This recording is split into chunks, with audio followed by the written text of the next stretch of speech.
Banana puffs. A dessert from Australia. Serves 4. You will need 8 ingredients.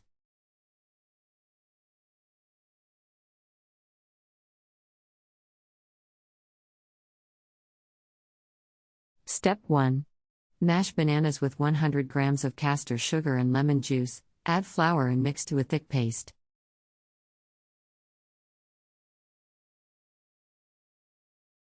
Step 2. Heat oil in a small pan to smoking point, then turn heat to low. Use 2 teaspoons to push 1 teaspoon of dough into the oil, doing no more than 6 at a time. Step 3. Turn puffs over and keep turning for 2 minutes. Remove with a slotted spoon, drain and roll in cinnamon and sugar.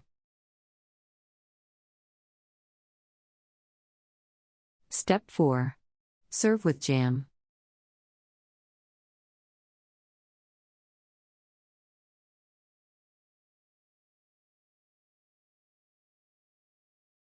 Country Reports, Culture, Countries, Travel.